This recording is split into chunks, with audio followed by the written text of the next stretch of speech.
While nuclear weapons states can exert unlimited violence over even millions of individuals, strong cryptography means that a state, even by exercising unlimited violence, cannot violate the intent of individuals to keep secrets from them. Cryptography is the ultimate form of non-violent direct action.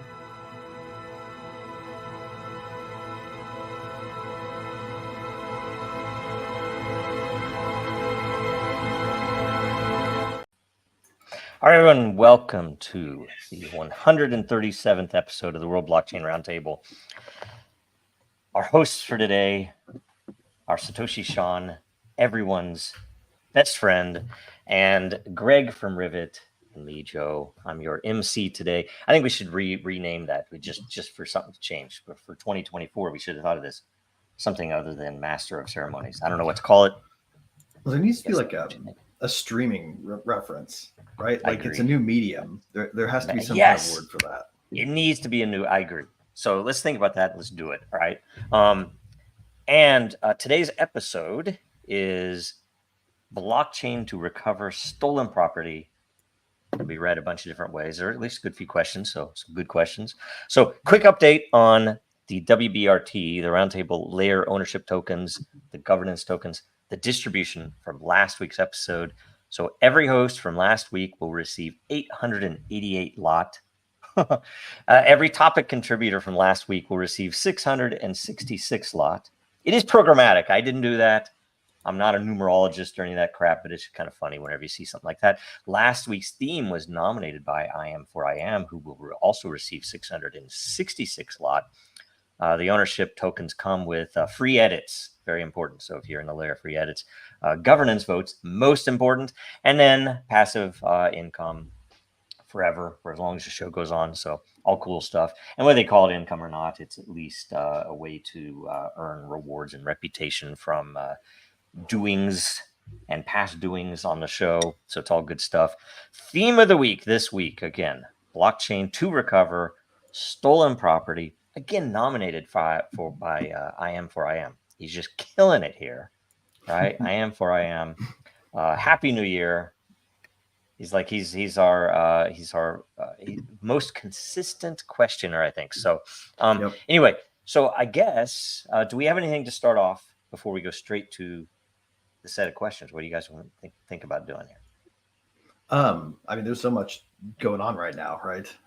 Yeah. So maybe I'm still processing the idea that Stephen Hawking was a pedo. So yeah, there's some questions. In fact, maybe we'll get into that. Well, that's a teaser for later.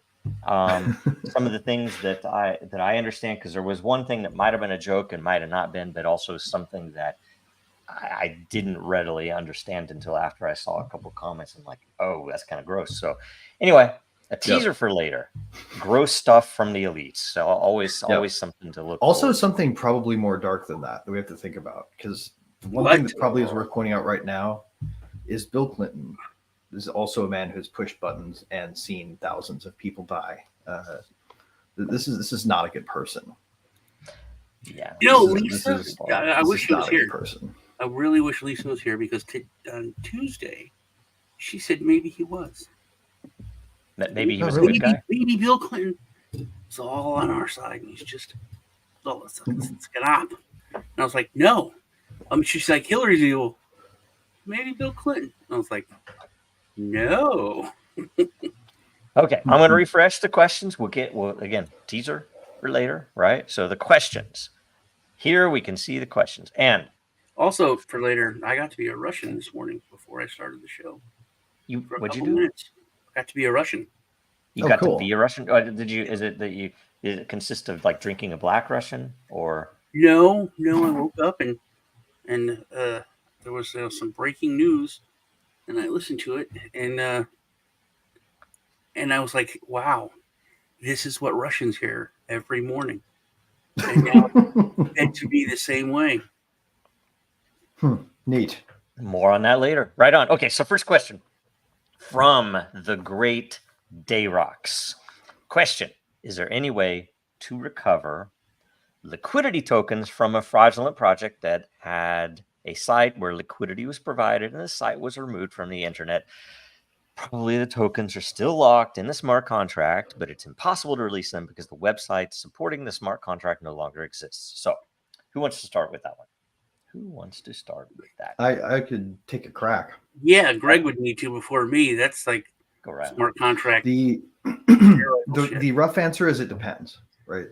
If these people are clever thieves, then anybody who has been scammed more than once on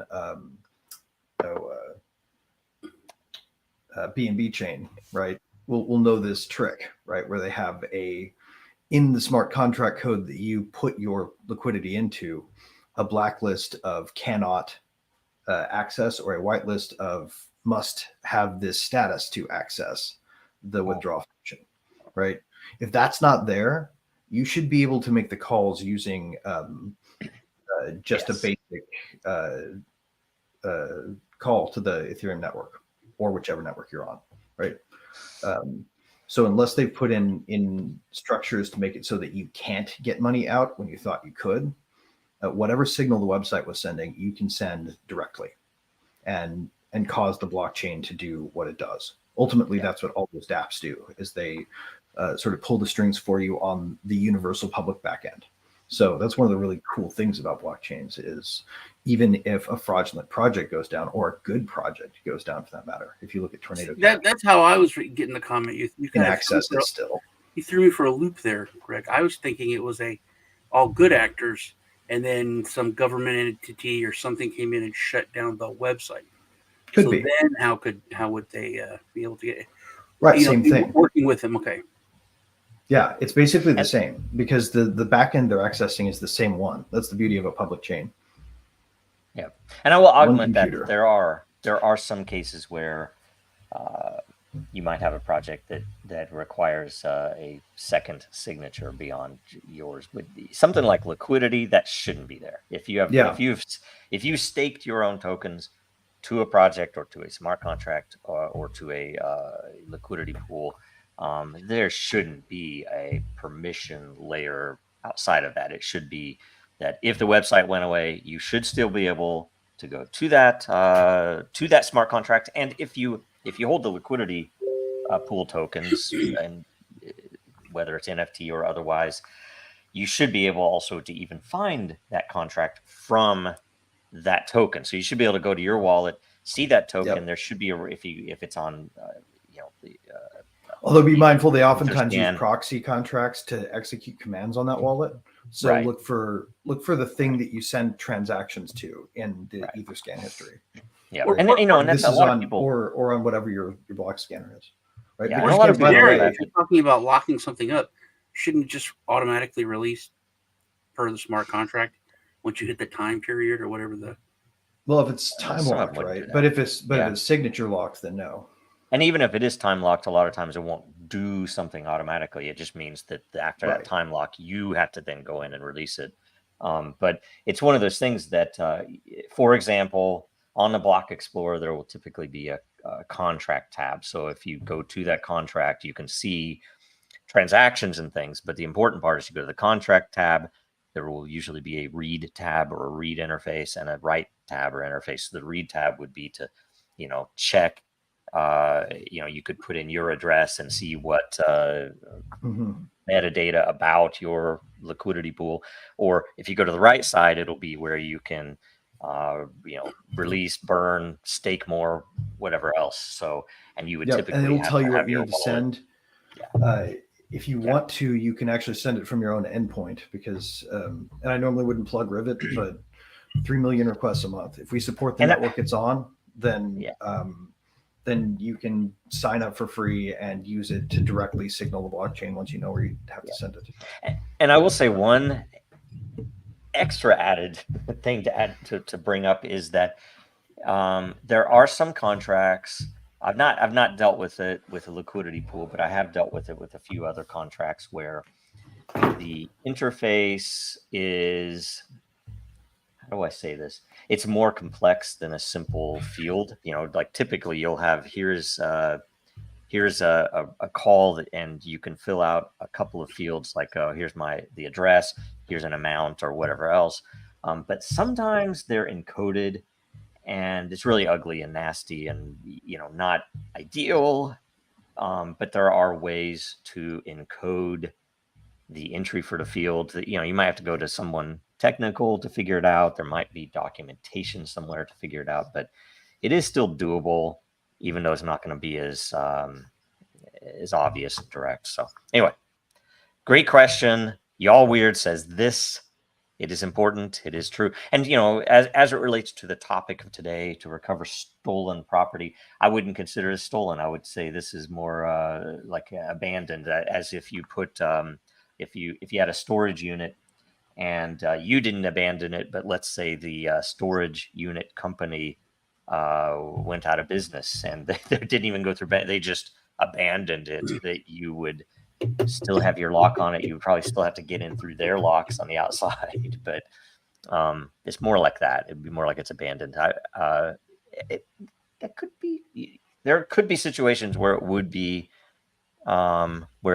considered stolen, though, for sure. So, and in particular, I guess we should say, before we go into that, we could say that there are cases that it is entirely possible that you could have a DEX with an unknown backdoor or something else that they could actually steal the liquidity. God forbid that happens. That would be horrible. But the reason it's possible is because people don't typically check these things. They just trust stuff, even though you're not supposed to. Okay, next question.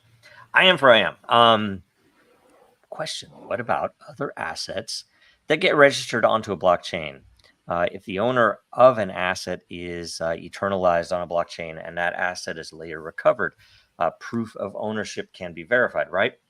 Yes. I'm thinking of deeds, titles, stock, certificates, and other items that are registered, stolen, and then later recovered. Yeah. It could also be for insurance reasons. You might have had a stock certificate that was lost in a fire. There might be something that in insurance, if you can prove, no, I really had this, here's proof of it, here's the data. Could this be a good use of blockchain and a utility that would be a viable business? P.S. Someone's last will and testament would be a good item to post on a blockchain too. This is like literally the meat and potatoes of where most of the massive value that is in blockchains actually hides. Yep, I agree. Like this is why NFTs are more than monkey pictures. True, and it's, in my opinion, this is kind of where rubber meets the road for virtual versus the physical world, that this is the way that you can use blockchain as something that is very virtual and very ethereal to prove to a court, or to prove, no matter where you are in the world, God forbid you're in the US and there's not actually any real law, but if you're somewhere where there actually exists law and people who follow it with honor, you can bring data like this up and prove beyond the shadow of a doubt with that this information is real.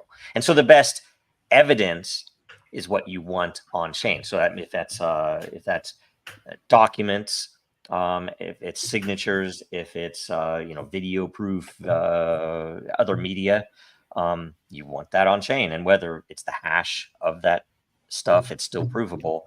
And what the chain gives you is, like say with Dragon Chain, for instance, although we're leveraging Bitcoin and leveraging Ethereum and other chains, it's a way to put something in place that a jury or a judge would understand, right? Right.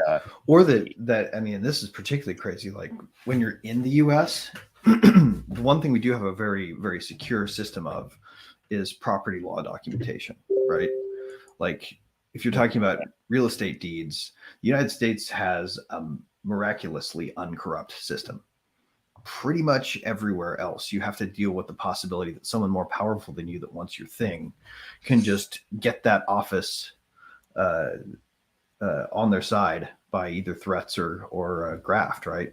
And take people's land. There are people who, in countries less developed, want to prove they own their property. It's kind of a crapshoot because doing so raises you to the attention of the authorities who are corrupt.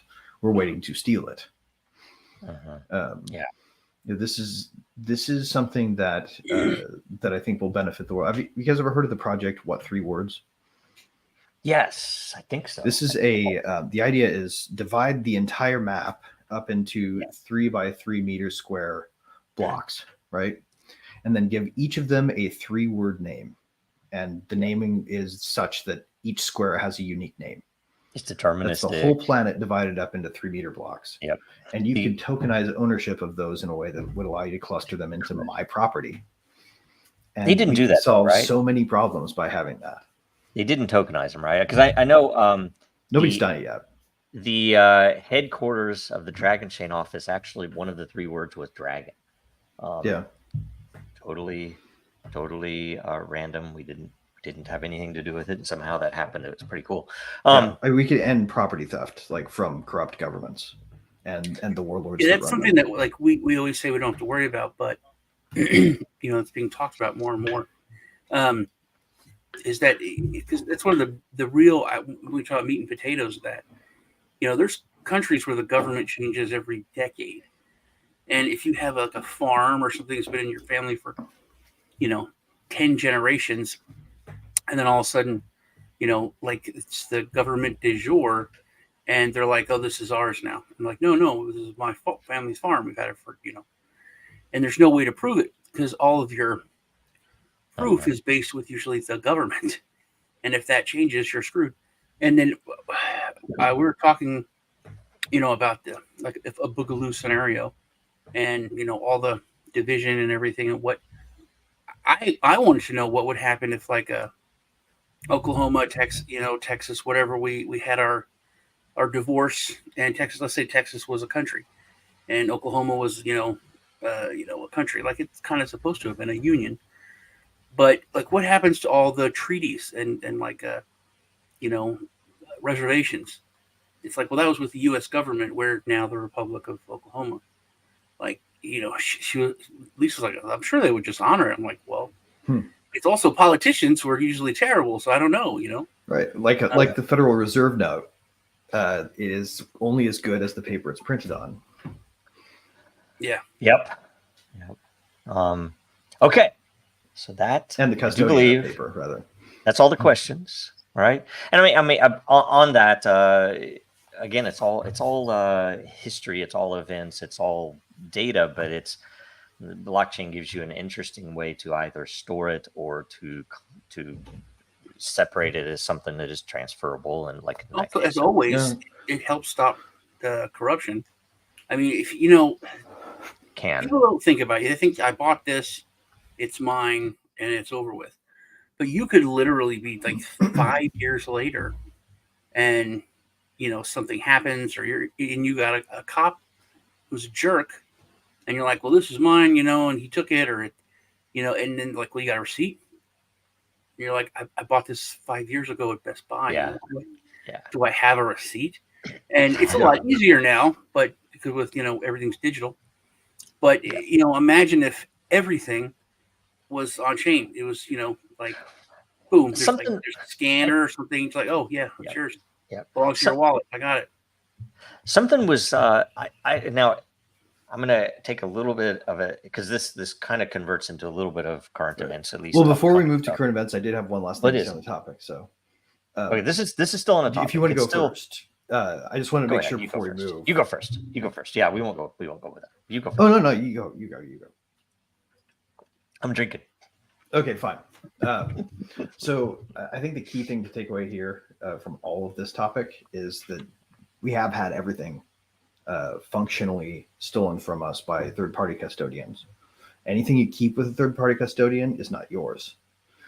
It's absolutely not yours, and it should be, because it is. It does belong to you, but the way that the entire system is structured, anywhere there's somebody else holding it, it's already been taken from you.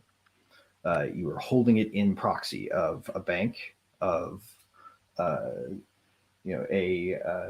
government agency, an escrow agent, somebody who's holding your data, like all of that shit. That is functionally already stolen from you. Blockchain gets it back, and that's something that I don't think we've been making a good point of in the coordinated effort to kill the space. And we do ourselves a disservice by not making our strongest argument. Yeah, I think with blockchain and especially smart contracts, you kind of still can put it somewhere while still retaining ownership, which is like a big thing about what you're talking about. And once again, most of us in the West haven't had to worry about this or think about it. Right. But ask the people in like Cyprus, about instead of a bailout, a bail-in. And a bail-in could happen at any time in the United States. And people would lose their shit. It's instead of the government giving the bank money, they take It's gonna yours. happen. Yeah. It's going to happen. And Right. then and they do it by printing it. Well, Well, yeah. You Now can't you're even getting see it nuance. happening. Now you're And getting guys- nuance that the regular Joe doesn't get. The regular Joe, the bank says, "Oh yeah, you had $5,000 in your savings. Now there's one because everyone has to pitch in, and the government took that because we spent too much money and we messed things up, and they messed things up. So that's when people are like, "Whoa, we need something." By the way, it's 1,000 negative. It's not 1,000. Anyway, no. Yeah. I something came up this week and what you just brought in is a perfect segue to this segue to current events, which Perfect. essentially I saw this TikTok video. It was on Twitter. I ended up going to TikTok and following the guy there as well. But he brought up, and I'm going to go in. It's GameStop related, right? So it was interesting. Wall Street Silver, GameStop shorts, and all that stuff. He brought up the DTCC, and I'd never heard of this before, right? And essentially, it's the place where the actual ownership of all the stocks on Wall Street are held. It's totally in the shade that you can't see what's going on behind the scenes there. But if you own stock, you have there's a term for it that was, it sounds safe, okay, but it's essentially where you hold ownership in an asset which gives you essentially dividends and the ability to interact with a broker to sell the real asset, which is held by this DTCC Corp. And there are different corps around the world to do the same Transfer thing. agencies. I used to work for one. Well, and it's so funny because he described how with, apparently all of, everybody has a gag order where they can't talk about how you can go in and register your real stock as if it was the old world. And I'm going to hold my stock certificates in my safe at home or at the office or whatever. And that there's a process that you can go through. It's not documented very well anywhere, and everyone's a gag order. So they put it in their group, and they started going in, people who owned GameStop shares, and they were registering it, and they were registering hundreds of thousands and millions a day, and they're going through this, and they were posting these, like their little purple circle that shows how much they'd registered. And as it turns out, when everything came up, it turns out that more than half of all the trades of that stock that were actually happening were not happening in the public market. They were happening behind the scenes in the fake. Shit. Essentially, there are more shares of that stock than there are publicly supposed to be. Exactly. Which is exactly what happens with silver, exactly what happens with gold, exactly what is about to happen with Bitcoin, guys. It's the same thing. They essentially say, here's the real asset, and we're going to essentially hold it, and it's like the two-circuit system for money. They're printing up thousands of extra shares of whatever that thing is you're trading if you have a Schwab account or if you have a broker. So it's evil. It's ridiculous. It's essentially the Federal Reserve applied to Wall Street across the board. And when you register it, they may actually be forced to acquire it for the first time properly because they could just be in a paper deal with somebody else who's its custodian. And that was the game that they were trying to play with GameStop, where it was, hey, let's bankrupt them because they were all shorting GameStop. And and effectively what happened instead is like they short is wait a a stock minute, that's borrowed. Shut it down. And they essentially called in their favors and got Robinhood to turn off the buy button. Well, the real owner stopped it is the trick. Yeah. So yes, and it's crazy. And I think I watched it too. Did you share it? I will have to find it. I need to. I have it. I have a link to it, I remember that. Dude, that's crazy. Because there's that one, and there's a full hour documentary, and this. I have sat at the screen where you click through the stuff to issue a stock certificate. Okay. Well, and this guy wrote up an entire DST was the one that I worked he for, or a essentially- subsidiary. He essentially said the end game is when the collapse happens, folks like JP Morgan are the ones who have the actual keys to the ownership that won't lose anything, whereas all the pensions, all the boomers are going to lose it all, and they'll just say, well, replay of the 30s, but probably far worse. So anyway, Yeah. Well, I mean, and the craziest thing too is like most people never do that. Most people never redeem their stocks like that. They redeem them on paper only. Yep. And well, and when I say on paper, I mean on digital, right? People go on their E-Trade. They do not go through the process of emailing whatever customer support person you have to email to get that stock certificate sent to you. Yep. It's all a game. It's all fake. It's so annoying. So, I don't know what this Bitcoin and Friends NFT. So anyway, let's see here. I think that's all that is definitely all the questions for today. So, and we're only at 26 minutes in. I think we added a lot of extra to it. So let's, I don't know. It's going to be an interesting world. Whether it happens this year, whether it happens in the next couple of years, it's not good. But the results, the final outcomes, I think the final outcome of it all will hopefully give us a little bit of freedom. Yeah, I think we got something good in front of us. Like ultimately, it's a matter of people realizing the systems that can free them are already here. Yep. So I'm going to go ahead and play a clip, and we can come back. Current events. Is that okay with you guys? Current events and there's other goings on. There's so much going on right now. So we'll be right back. ディズニーが最初に開発し、その後スピンアウトし、オープンソースとなったドラゴンチェーンからドラゴンチェーン商用プラットフォームおよびドラゴンチェーンインキュベーターが登場。まず資産となるデータの保護に重点を置いているドラゴンチェーンプラットフォームを見ていきましょう。サーバーレス構造を用いた拡張性高いプラットフォームはスマートコントラクトの開発者たちが Java、Python、Node、C# など使い慣れたプログラミング言語で作り込まれるようパッケージ化されています。さらに全てのスマートコントラクトが Amazon AWS とその他の機能にフルアクセスできます。次はドラゴンチェーンインキュベーターを見ていきましょう。ドラゴンチェーンインキュベーターはブロックチェーンプロジェクトのローンチに必要なプロセスを標準化しました。では次にドラゴンチェーンの市場を見ていきましょう。暗号通貨、マーケティング、法律、ソフトウェア開発、採用といったあらゆる分野のスペシャリストたちが集まるエコシステムになっています。またこの市場には開発者たちが再利用目的で収益化したビルド済みのスマートコントラクトライブラリーも含まれています。最後に紹介するのがドラゴンチェーンプラットフォームとエコシステム全体の全てのサービスにアクセスするためのトークン化されたマイクロライセンスです。ブロックチェーンビジネスマジック用に設計されています。あなたも最も安全で柔軟性が高くビジネス仕様のブロックチェーンプラットフォームとエコシステムの一員になれます。10月2日、いよいよドラゴン発売開始。It's longer than I thought it was going to be. I only played that because I know Sean is fluent in Japanese. I wanted to ask him a couple of things, what she said, because I don't remember. So anyway, Cool. Where do we start? I have a Japanese sister, but I do not speak Japanese. Really? Ah, I kind of wish I did. It'd be good. Okay. one time I'll have to tell everybody the story about how I got lost in Japan. Oh yeah, that's awesome. You have to be careful, right? I think that I'm a large guy, but I'm big in Japan. That's pretty good. That's pretty good. That's a pretty good one. Okay, so what are we going to start?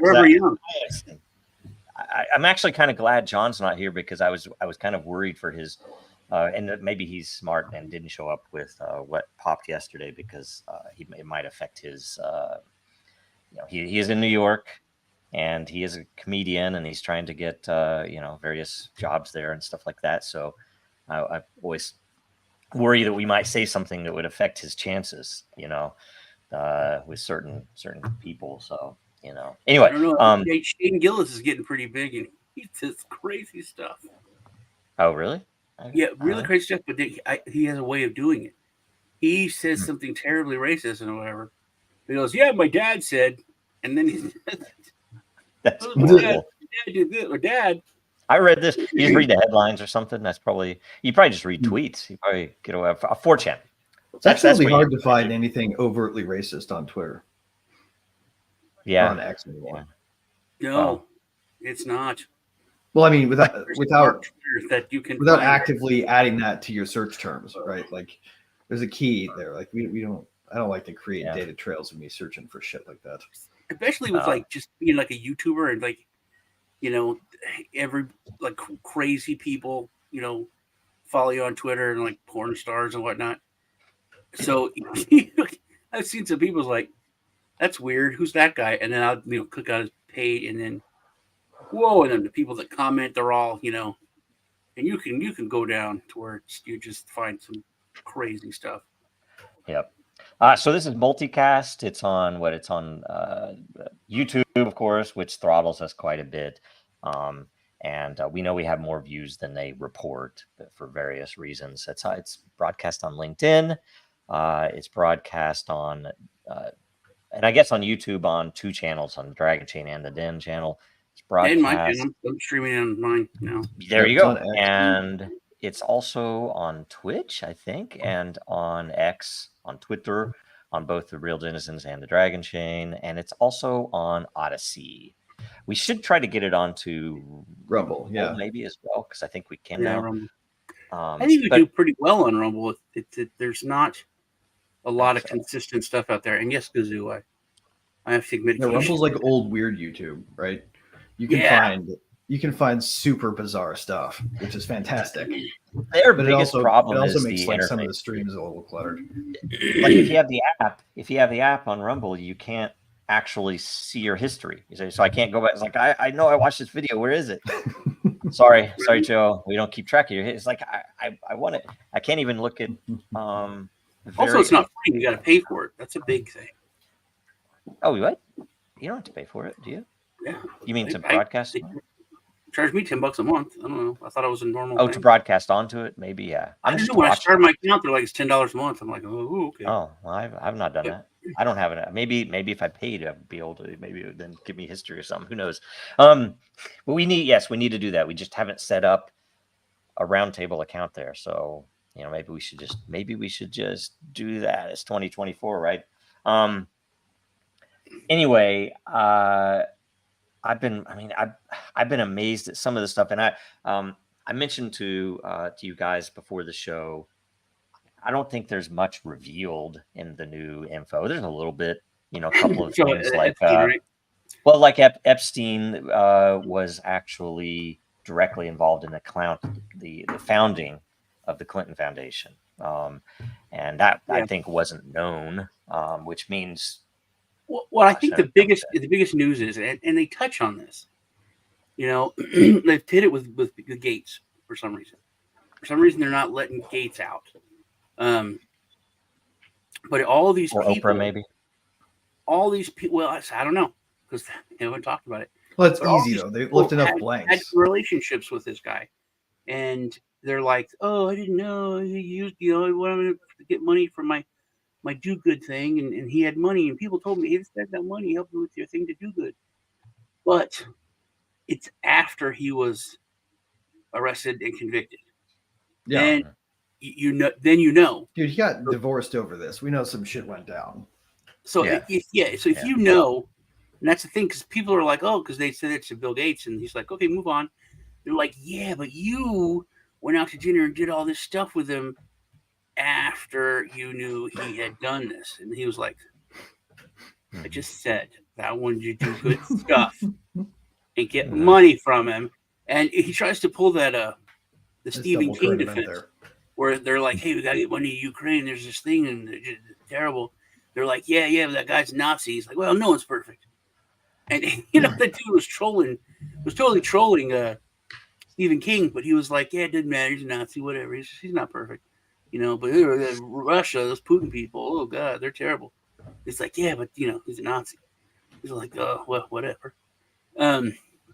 Before you start into all that stuff, I want to talk about how I was a Russian this morning. Oh yeah. Stop. Let's do it. Yeah. Get up, and there's breaking news, man. Something I gotta, it's like there's an alert. So I'm like, okay, what is computer? And then it's on, and it's Fox News, and but it's like this on everything that I've seen. It's that we bombed something or killed somebody, but it didn't even. That was a side note.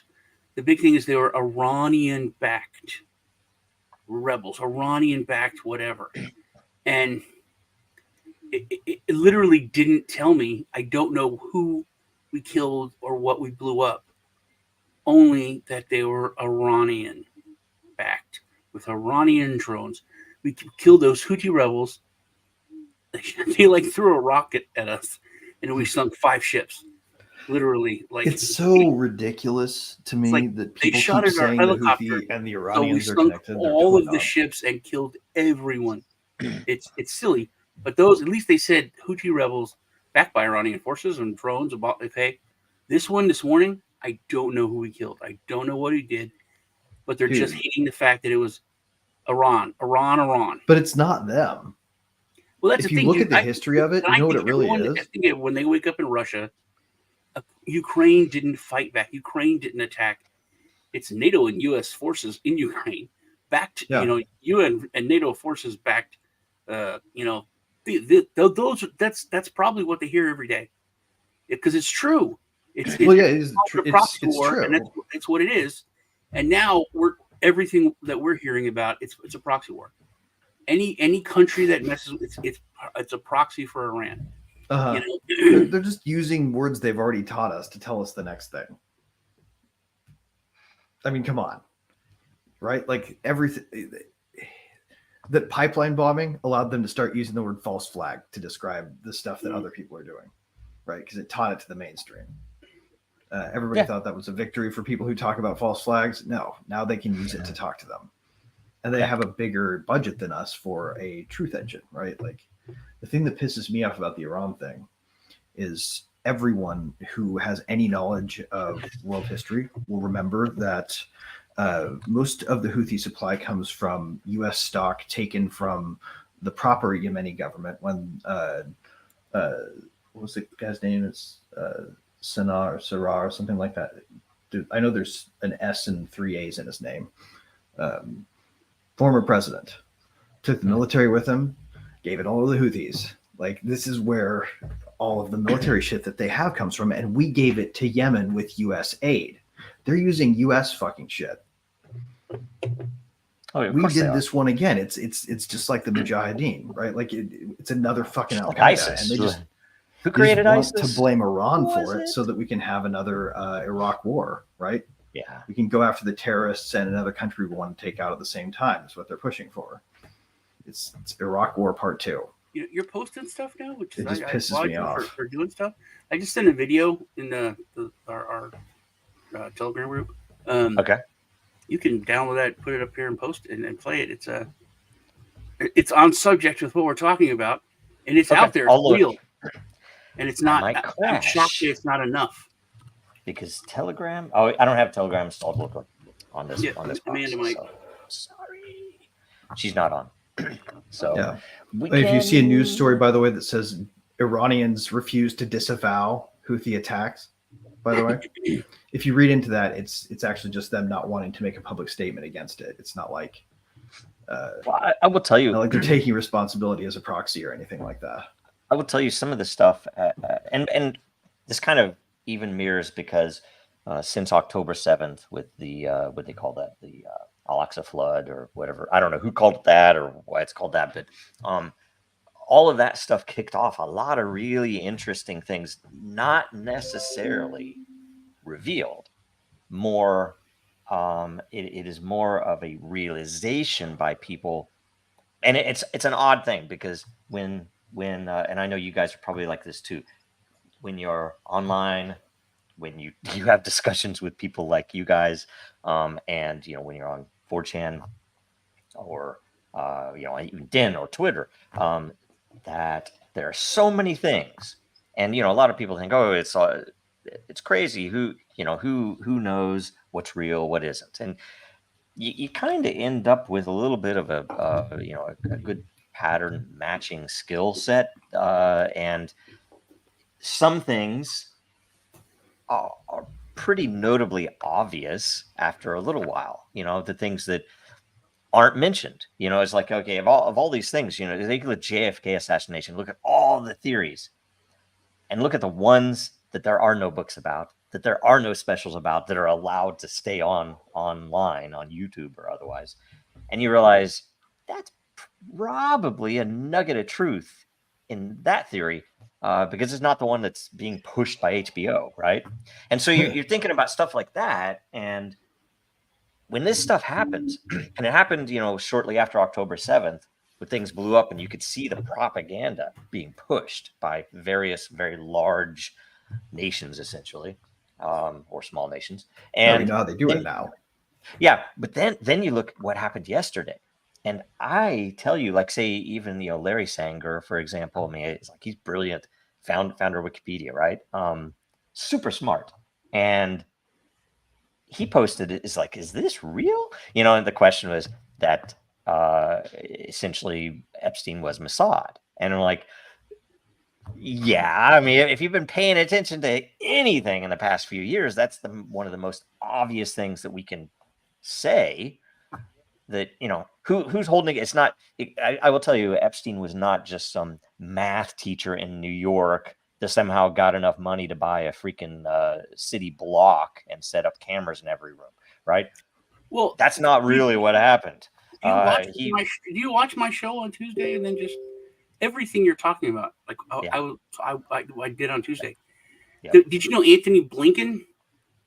His dad is the lawyer for Maxwell. Was his buddy. I mean, like, there's no way they didn't hang out and come over for Christmas or whatever. These people were buddy weddings. So they're other events. So he knows Ghislaine and he knows Epstein. But even if for some weird thing he didn't know Epstein, and he was friends. Does he have dual loyalties, or does he have single loyalties to something other than our nation? Right. I don't want to say too much, but yeah. It's all tied. As far as believing, what can you believe? I watched this like it was like a kids educational thing from like the 50s or 60s, and it basically showed me that you can't. I tried to do the thing with people where you can't see your nose. It's right in front of your face. If you move your lips, you can see your lips if you look down, but you can't see your nose. It's right there. Your brain just says no, just erases it like Photoshop. And we talked about this before, I think. Your brain does that. It can, like, your eyes, you can see it. Your eyes don't really matter because your brain is what you see with. And it's hard for people to understand that. But right, and the way it encodes is where he did this thing, and he put it on a string, and he's like, "Here, I'm going to spin it around," but it wouldn't. It didn't. You had to look at it from above to see it spinning. Because when you looked at it this way, it just went like this. And then he said, then he put a pencil with tape inside, or a pen going across. And then you looking at it, even just look, on video, looking at it, it still was oscillating, but the pen would spin through it. And it made no sense. It's completely, and that's what you're seeing. That's what your brain's telling you is happening. Even though it's not, you still see it. So I'm like, how can... And it's not like we're training ourselves to guard against stuff like that. Yeah, interestingly enough, governments have been working on that since the 50s. I don't know what I can believe when I see it anymore. Sean, interestingly enough, when people talk about AI like screwing up with certain patterns, like things that will stop a self-driving car, AIs, especially the video-related ones, the modern ones that people use for things like self-driving cars, was actually the prototype version of it was based on insights obtained from studying the visual systems of fruit flies. And that visual system uses something called a grid cell, which is different from any other. It was one of the first things they could figure out how the brain was decoding it and processing it. And so these sorts of things being able to confuse people is not a surprise to me, right? Because we just have essentially a more sophisticated neural network of the same type. Well, and that, by the way, is a lot of the, we talk a lot about divide and conquer, where they will literally set up a binary equation so that you are going to fall into one of these two groups. Super easy. It's very natural. Feels very organic. And he's like, yeah, those guys suck. Why? They have red jerseys. It's like, we have blue jerseys. Those guys suck, right? And it's even beyond that, though, because it turns into a thing where now you have to have a significant other that also works. One of you might have to have two jobs. Both of you might have to have two jobs, sometimes three jobs, just to pay your bills. You have to then pay taxes. You have to do all these things. And guess what? You don't have time to do anything except bread and circus. Okay, you got your McDonald's, so your belly's full, and you have your, and it literally is, pick your poison. It's either you're a sports ball person, or you're a Netflix person, right, or you're something else, right? So they only really have to worry about programming your brain like 3 hours a day max for most people. Right. Well, all of it's plugged in. And by the way, and I'm gonna say this, and it might be controversial, but whatever. I have not paid attention to this guy for forever. I've heard about him, watched some stuff, and there was an interview yesterday with on Alex Jones, right, and Brother Nathaniel, and it's like, oh, I've heard of him. I might want to watch that because I've heard interesting stuff about it. Right, he's just like an interesting character, and it popped up that and I was like, what did he talk about? It said he destroyed Alex Jones, and I'm like, what? And Alex Jones apparently removed the entire interview from his site.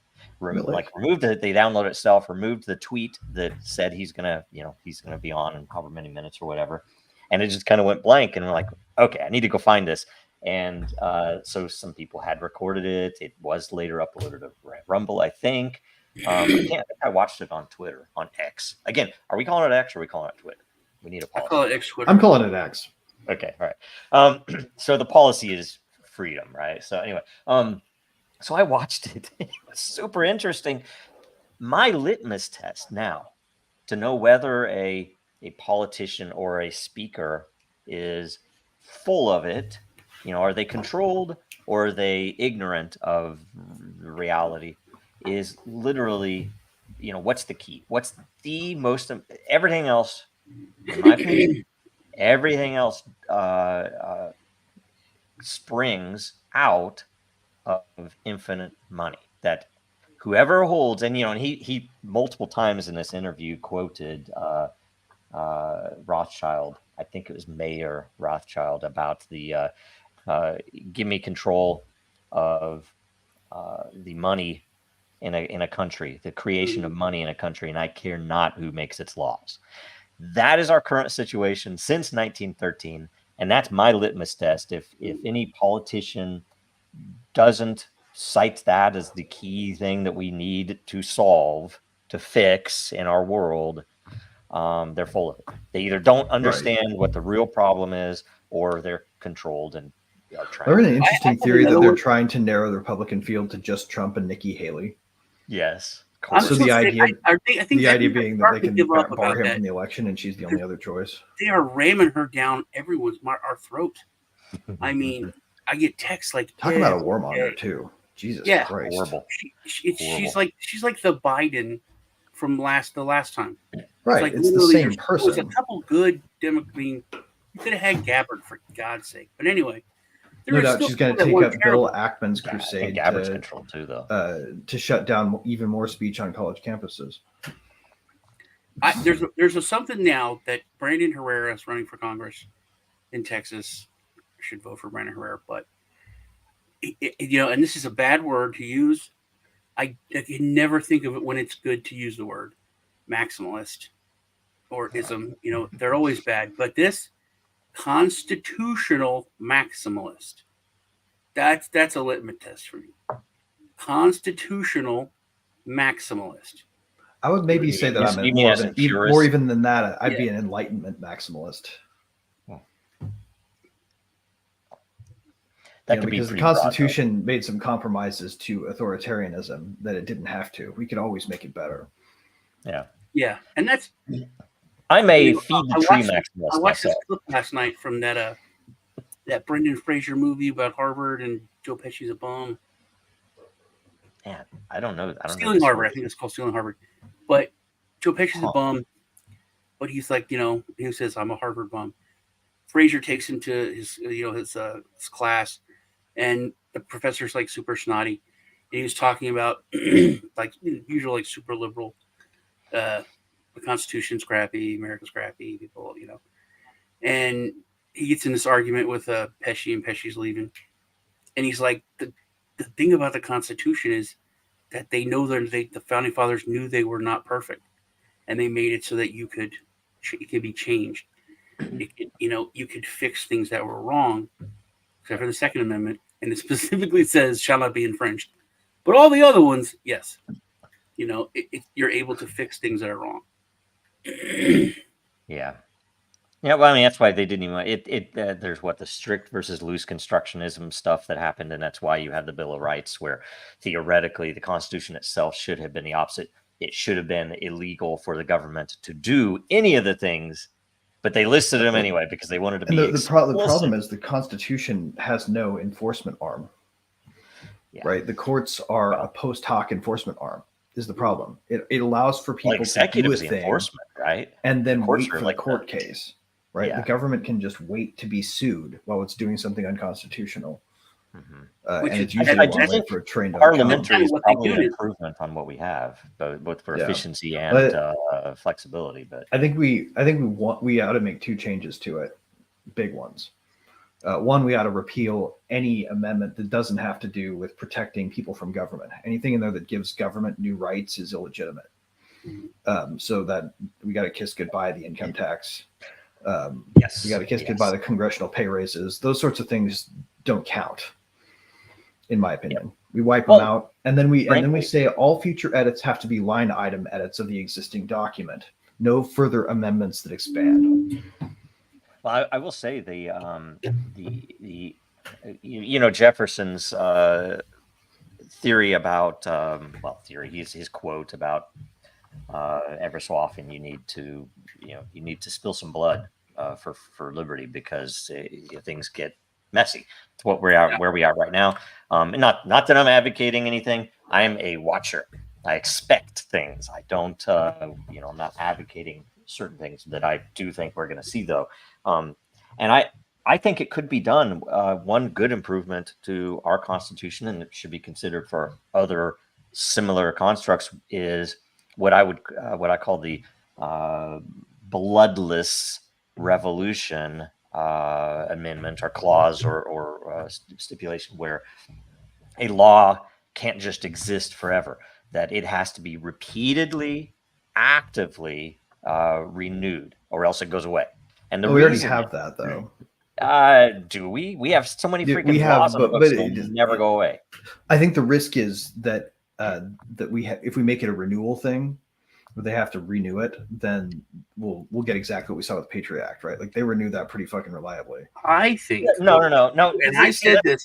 I think if they vote on something that's temporary, like the Patriot Act, it can't be renewed if the same people are in office.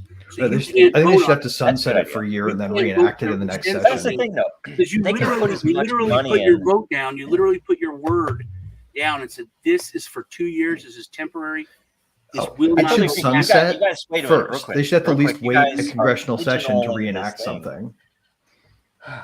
The reason Right? it matters is because so many laws exist that we don't even know what they are. The fact that the IRS still is there, even though if it came up for a vote today, it wouldn't be renewed, right? And that's the main point. Now, the fact that you can do that with one because you literally have kid rapists on video that are the legislators. Okay, I mean, it's like there's no way around. Of course, they're going to renew it. Right? It's like it's literally this meme is one of the most real things ever. If you want a list, you don't need to wait for it to go public. Freaking go check the roster. It's pretty weird. It's crazy. You've got a guy who had sex with a Chinese spy. Not only is he still in government, but he's on the intelligence Committee. Yeah. Right. I mean, you can't. That's like These people are all creeps. I can't think of a worse example. That's like Yeah. it's like from a movie. You know, oh my God, he's on the Intelligence Committee. What's the It worst makes me thing? wonder, though, about the sanctity of democracy as a concept altogether. Oh, I feel like democracy is maybe in order to have a society run by its people, you have to find another way to appoint representatives. That was a big thing. Because John we get said. so many grifters from campaigns. Like we just Yeah. get grifters and scumbags. It's like a grifter. We should actually probably have a competition like this every once in a while, just so Well, we can catch all the criminals. nothing's perfect, I will tell you, but the real issue is there's no finality to any of this. That people would have more honor if they saw that traitors were actually being hanged. But Yeah. instead, no, we see traitors all the time, and That's they're the like, big oh, they thing. go to There's prison no for a while, consequence. they get pardoned. There's Right, no we wouldn't know consequences for anything. sure, There's no given the consequences current for government, something- whether the people they were hanging were Yeah. actually good guys or not. It's something that's supposed to be temporary. You promise it's temporary. Yes, we're going to take away some of these, rights, but it's temporary and it's for a good cause. And just, we're all in this together. And then literally 2 years later, it's like, yeah, let's keep this. We're having a lot of fun. I mean, when you look at it, was the Patriot Act or whatever something was, like it hasn't done anything but arrest like Americans. Like there's Well, you look at the Boston bombing. Vernon, remember the marathon bombing? Stillwell is the one that. What year was that? What year was that? And that was it was a very telling event because two big things were very interesting to me culturally. First of all, this is Boston. This is New England. This is like this is a place that you would expect them to have some memory of what happened there a few hundred years ago. But the Boston Massacre happened there. It was core to what became the War for Independence. And they let the cops just come into their house. They let them put them on lockdown. This was before COVID. And it was like, what? In Boston, of all places? It's crazy to me. Dude. And they locked down this whole area and searched for these people. The second thing, and I had worked at the FBI, so I knew a lot of their systems. I knew how some of that stuff worked, and I knew some of the behind the scenes politics. And I'm like, what blows my mind? And that people don't wake up. Ruby and see Ridge this was back the end then. of the modern FBI as an organization. The thing that blew my mind was that people didn't just realize that, okay, we have this very obvious and now in front of us gigantic surveillance infrastructure, right? And what happens? What happens in this case? First of all, they knew of these people that were involved. So that beside, Dude, all they need to do is come up with an excuse to treat part of the population as enemy combatants. That's not even the craziest thing. Is the FBI had to publicly come out. Can you identify these people? It's like, wait a minute, you have surveillance state for what? What exactly do we have a surveillance state? If you have to come to me to ask me if I know who this dude is, like, give me a fucking break. Well, that's part of it, though, right? It's about scaring people. It's about letting them know it's there. Mm-hmm. So anyway, it's just Gazoo Shark said, "Cheerful Nazis." Just cheerful Nazis. What is it? He said it, I think it's Ukrainian. I did see. Where was that? Anyway, yeah. But so because you said, I really wish I knew what he said. Yeah. So I sent you those videos on Twitter, Joe. Okay. But it was very difficult to find you on Twitter. I wanted to let you know that. Am I shadow banned or something? I couldn't find you anywhere. I went to to Dragon Chain, and I Am for I Am to look at people we follow together.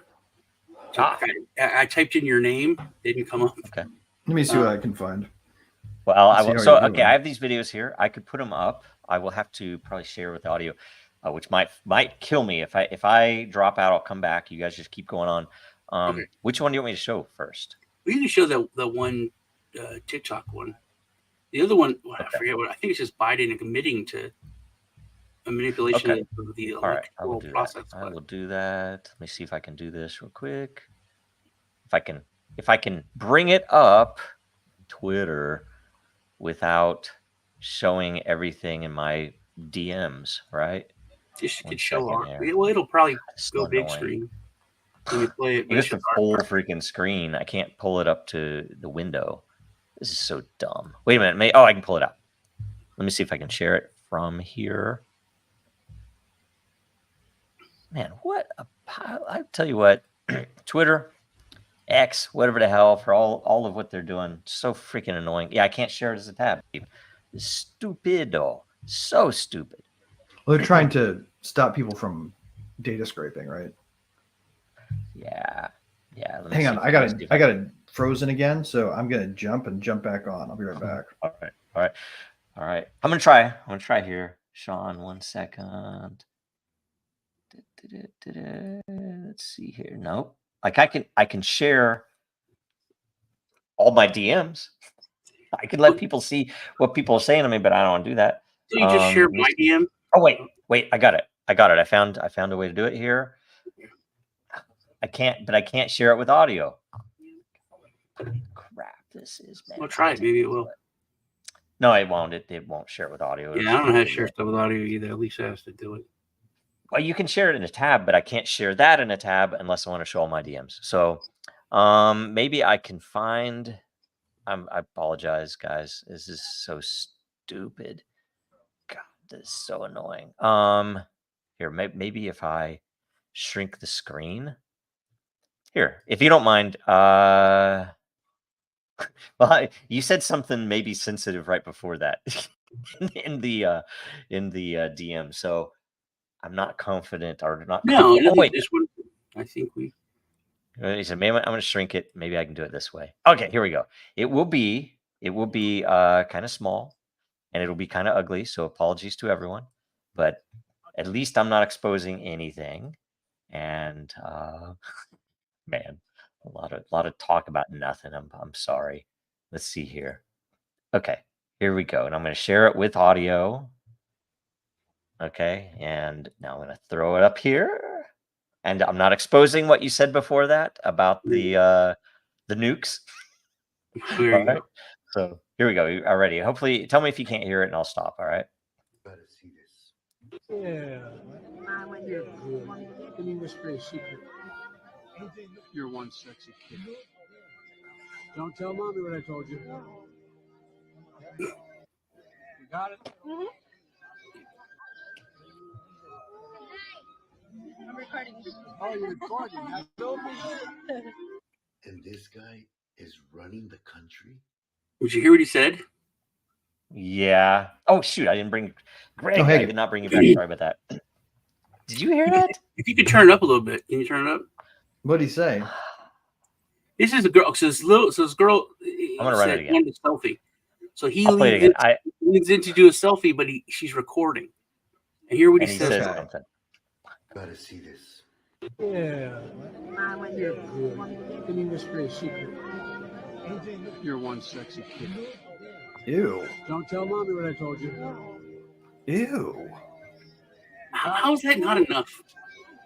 You know, Dan Quayle. That's not a deep fake, is it? No, this is old. No, And This is Holy old. shit. running the So country. Dan Quayle misspelled the word potato, and nothing mattered to the I press see or this. anyone else. Yeah. Well, that begs a good question, actually. What are they The rest of his distracting us vice from with this presidency. timed release? He was a moron. It's like he could come out with like all his degrees. It was like, no, you're a moron. You couldn't spell potato. You put an E on it. And that's it. And this dude said that. First off, he whispered to the girl, "You're one sexy kid." Okay. Ew. But when he backed away, everyone heard him say, "Don't tell mommy I said that." Everyone should be questioning, what did you just say to that kid? You know what I mean? And it's, I don't Yeah, get there's it. enough other evidence where he pinched that one girl nipple when she's a little girl, Well, and they They're asked a her. It's bunch like, of yeah, he did. perverts. Yeah, he did. Honestly, You know, let's be honest. there's But this is it's so blatant. It's so It seems not like funny. political There's no way office attracts to such get around types. that. The word sexy and kid don't ever go together. It's yeah. why? Yeah, it's right up there with like as far as things you should never say. It's right up there with like the and Jews. there's nothing any What'd you say? MSNBC or whoever, anyone could do to defend that. You know, they have to be like, well, like, you know, even Donald Trump's, you know, grab her in the pussy. It's him with another dude in private. You could say right, a lot. and they're talking about like adult women. It's still wrong, but it's at least they're talking about adult women. It's slightly better. Yeah, there's nothing that you could do to defend this. You can defend it and be like, "Hey, man, dudes are assholes. This is how dudes talk. He's an asshole. That's what, you know. Fine, it's wrong, but there's nothing." I'm probably gonna get clipped later for saying that, but I don't know. I don't know. It's just so ridiculous. Watch that Brother Nathaniel interview and just tell me what you think. It's pretty scary, either in private or next week or whatever makes sense, because there's a lot of stuff in there that is like, yeah, I mean, I agree with that. A lot of stuff I did not know because, you know, I don't know some of those. You know, the thing that I really think is interesting here is, and probably Brett's discussing about all this, is note the fact that, like, how long did they know this release was coming? How long did they know they were going to have to release it? A while, right? A while, right? So if you were an evil empire, you'd probably have like teams of people potentially specifically hired for the task, right? Of coming up with an approach for what things we want to say while this is distracting everybody. Bene Gesserit. Right. What things do we want to do while we're distracting everybody with this? So I think now is a particularly interesting time to look around outside of this story and see what's going on. To see what people are doing and saying in power, because now is probably a time that they, if they're being, you know, rationally evil, right, as we know they are probably doing other things that they thought this would not be a bad time to do, right? Like they knew this was coming, they knew they're gonna have to do it. They set the date.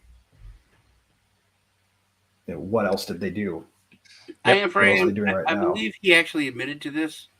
And this is like I think this was 2015 or 16 that was out. But I know that he did admit to it. But there was it was explained away like, oh, he's old, and that's how a different time they talk. It's like a compliment. He's just Uncle Joe. Yeah, like so stupid. Whatever. It was they like, you know, it was like a quick, you know, oh, this is not what you think. You're the pervert for thinking that. You know, it was all a very, very innocent. And then it was over. Yeah, well, and you can watch the freaking the photo takes of all of the whenever they introduced new members of Congress when he was VP and he went up there with all, and you see how he treated the kids. It's like, I wonder how many of them were hair sniffers. You know, the creepiest thing I saw was just a circuit, closed circuit TV security camera, and it was. He was up there. There was a photo op thing, and it was the Secretary of Defense or whoever. He was vice president, and he had his granddaughter. And Joe Biden came up next to him, behind the granddaughter, and was going to put his hand on his shoulder. And the dude hid his hand away, and pushed him, and then moved his granddaughter in front of him. And it was all like, you know, not for the camera. It was like, you know, they know. That's just so creepy. Yep.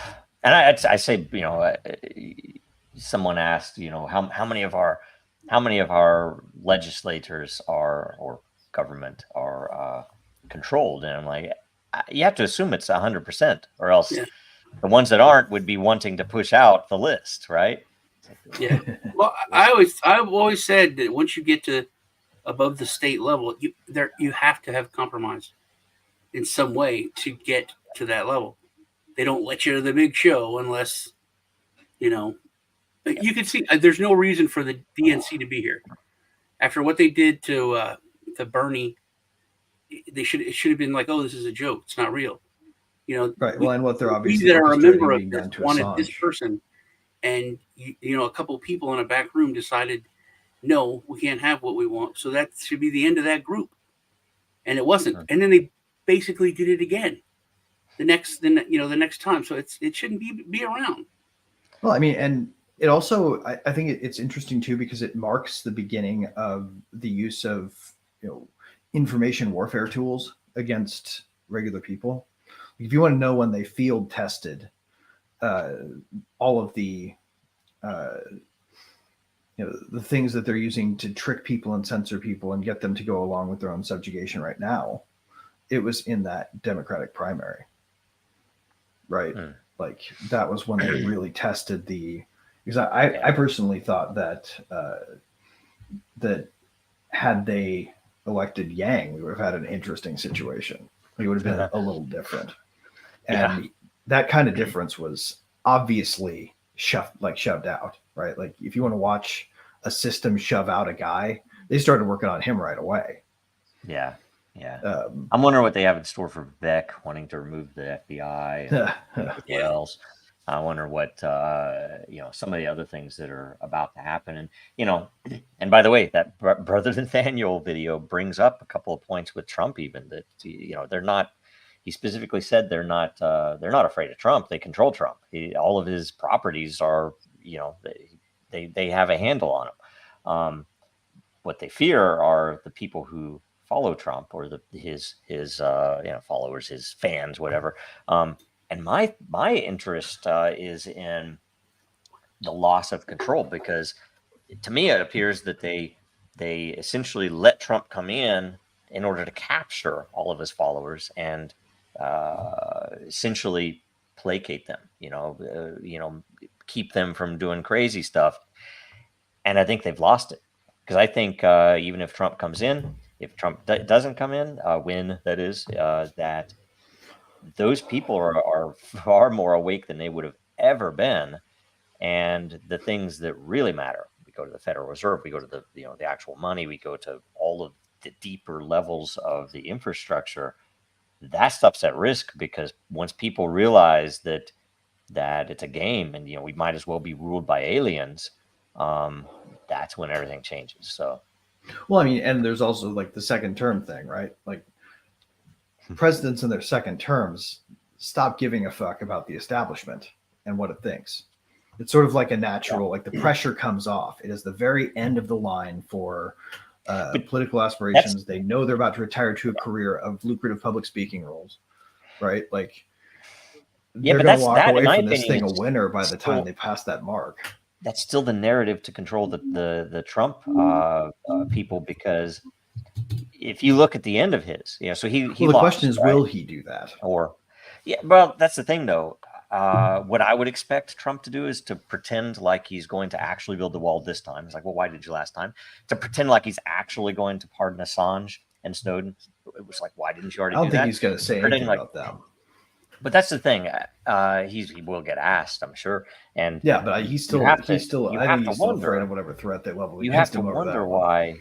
Yeah, people say, "Oh, he was threatened." I'm like, well, then what? In all likelihood, what was it worth having him in office if he was too scared to do the things that you could go right to the lowest IQ. I'm going to say IQ. You could go to the people who are the most. How do I say this? You could go to the simplest person in all of the country and say, should we have pardoned Assange? And it's like, I think you hit an 80% or higher number from anybody who isn't just totally programmed. And right. Well, I mean, or anybody who isn't totally retarded. Even if you don't like Assange, if you don't like Assange, there's a good chance you like the New York Times. And if you like the New York Times, you should go against the prosecution of Assange. Yeah. Yeah, and so ultimately, there's no interest to be had for anybody on either side here. In which case, what was the purpose of having the disruptor Trump in there? He wasn't really a disruptor; he was controlled. No, he was better than average. There were no wars. Was he? I don't know. There weren't new wars. There were no new wars, and he brought peace to the Middle East. He touched on one of my hobby horses, man. He did liberate shower heads. He liberated shower heads and dishwashers for an entire production generation. Okay. So it's like, okay, cool. So we have better that, and we have something that we should expect. Fast mode is on your dishwasher, thanks to him. So okay, you beat me on that. He was worth having him in because he didn't get us into wars. Okay. Like it should Didn't be. get us into assumed. wars and gave us back high flow shower heads And for a while. For a By the little way, I longer. mean, I voted for He was him. funny. He and, was funny. And here's the other thing: I don't know that He I'm pissed going them to vote off this too, year. man. It was worth it. I don't know if I'm going to vote if there's an election. Let's just pretend like we're not going to have an EMP or some freaking new gingivitis outbreak or some other crazy shit. Let's pretend like there is going to be an election. Are you guys going to vote? Gingivitis. You guys going to vote? Oh, I'm not voting. I don't. Sure, I'm nostalgic. Yeah, I don't know if I'm going to vote. This is the first time I've actually bring up the question. Like, I've always just assumed I'm going to vote. The reason I don't vote, and I'm sure everybody on here who's regular has heard me say this, is because it legitimizes the regime that we live under. I refuse to acknowledge it, and I refuse to give it my consent. I might as well just sign a social contract every time I drop a ballot in a box. I'm not doing it. Well, when you argue with someone, and you're 100% right, and then you say, "Well, here, well, what about this?" And that's it. You won the argument. When they just look at you and like, "Well, I don't know," that means I'm not going to change my mind. Yeah, I'm wrong, but I'm not going to admit it. I don't care about this. I can be right if I ignore this thing you just said, and that's how you can argue whether the election was stolen, whether it wasn't stolen, but you can't argue with the fact that there are 150 million registered voters and there were 180 million votes. That's something that should be looked at. And that's like, well, that's obviously it's fake. You can't argue. That's like basic math. And nobody wants to talk about that. No one will admit that the election was messed up, which was the whole beginning of everything. The beginning of J6. I mean, they were pointing military-grade info weapons at us the whole time. Everyone is like, hey, this is weird and messed up. Hold on. Let's look at it. See, the narrative's been changed, but we're all there. It's not like it was, 50 years ago. We have to think about it, or we weren't born, or we were there. It was like, hold on, stuff got shut down, and this is just highly irregular. Let's look at it. And they're like, no. We gotta do how America works. We got to do it. Dude, it's Tuesday. They weren't just pointing the weapons grade information weapons at us, like the military grade information weapons. They were firing them. They were deploying things that they deployed against enemies to make them believe things that were advantageous to the military invaders. And they were pointing them at us and pulling the damn triggers as fast as they could. Why were they allowed to do that? Why were they allowed to do that? They technically weren't allowed to do that. No, they were. It was illegal. It wasn't illegal. Oh, it was totally. I mean, it's illegal as I see it. When did it become possible for the United States government to use propaganda on its own people? 2012. 2012. Yeah. Yeah. There was a bill passed that basically stripped away the line between outward-facing propaganda and inward. It was considered a matter of practicality because they couldn't propagandize the internet and carve out targeting the United States, they said. Except they could, because all of our adversaries at the time used languages other than English, and yet publishing in American English and targeting us with ads by selecting that in the ad buyer, right? Like gathering our data, finding out what we're thinking. They just did that globally because they didn't want to carve us out of it.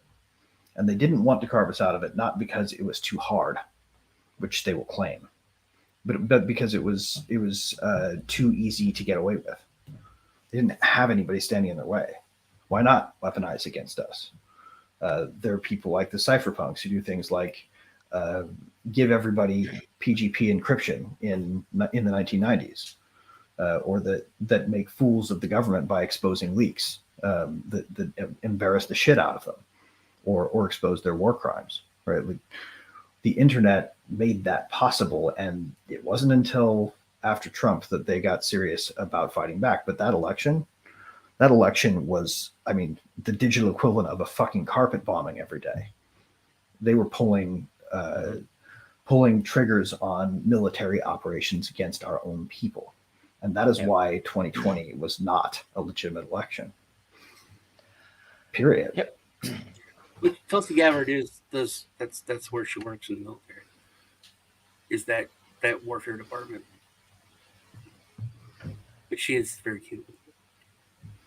Any other military intervenes in their own election, they don't call those legitimate elections. Yeah. Everything's messed up. Information warfare or whatever. You'd have to look at, I think the assumption should generally be that anything that's announced by the government is a lie. I mean, all the UFO stuff coming out now, there's a reason they're pushing that when they weren't before. I don't know what it is, but there's something. And you look at Las Vegas. What the hell happened in Las Vegas? It's the greatest mass murder in American history with no motive, and it's like, it's all swept under the rug. Whatever, right? What the hell was that? I don't know, right? And that's why we go back to blockchain. That's why, talking about stolen materials. What about the U.S. treasure blood stolen from us? It would be great if all this stuff was on chain. It'd be great if everything behind the scenes. Look, you can still, by the way, maintain security. If you talk about national security, I always say, "Oh, you can't do this because of national security." You could do some very transparent things and have deterministic release of them whatever the sanctioned time frame is, after the war is over, all this material goes out there. You better not do anything bad. You better not do things that are evil, because it's going to get out there, right? And you can look at what's been actually published about MK Ultra or about any of the various events that have happened throughout history. They're holding the freaking JFK files. That's the other thing. Trump was supposed to release them. Like he didn't, and Biden did. It's like it's so why not? It's like, and people say, oh, because the CIA is involved. Well, the CIA is involved, but I guarantee there's some other involvements that they're wanting to cover more. So crap like that's ridiculous. If it were on chain, and by the way, I'm an historian. I love history, and I would love to have this technology used for the betterment of history. The things that we can't know, like you could read Herodotus, the history of some of the original Greek histories, but it was written way after the fact. It was still from word of mouth after the fact, written down by someone who at least has some level of reputation for being honest. But there's tons of things that most of the historians now know were either mapped from the Spartans to the Athenians, where really it was the Spartans did this, and various things where they, as always happens in history, they make it look like the losing side had a much bigger advantage in numbers or other than they really did, and you don't have any way to know. We now have this technology that battles and legislative information and everything about our government should have some level of transparency, and whether it's time absolutely or not, you should know if you get taxed, literally exactly where that dollar gets spent.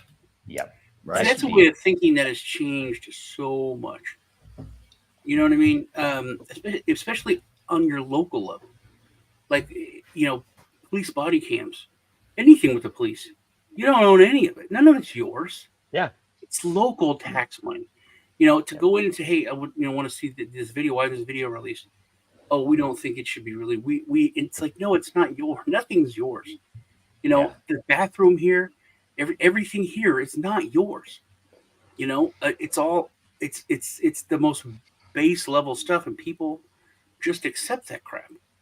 And it's mind blowing. It used to be like, no, I paid for that. Well, I mean, and the long view of this too is like the adversaries of the kind of liberty we're talking about getting back here for the first time in more than 100 years have been thinking about how to combat it and stop it for more than 100 years. Anytime the smartest people in a society start to spread information effectively to the masses. The ones who are on the outside, the people who are born with natural merit, right? They'll figure something out and they'll share it. Yep. And that's what And I right think now we the should whole be blockchain space is just stuffed with people who are like, they get it, and now the task is to get it to everybody. Yeah, the problem is it's the blockchain world is not. I wouldn't say it's stuffed with those people. It's stuffed with people who could do that and do get it, but aren't. They're chasing numbers. Keep in mind, JPEGs. The adversary is aware, right? Like they're stuffing. They're still firing the military grade information weapons at our space. Yeah, but we're ill prepared for it because we've been chasing numbers. That's the problem. And I mentioned this on a phone call the other day that look, this is a space full of people who are cypherpunk. We should be using these as tools to free ourselves and others, right? That's what we should be doing. And there's been a timidity about that. Yes, and the fact, but this is a simple thing. This isn't even something that you even have to have much courage to do. It's just you have to have a little bit of drive to do it, which is, what's the biggest problem in crypto as seen by the outside world? It's the fact that there's so many scams and shit, right?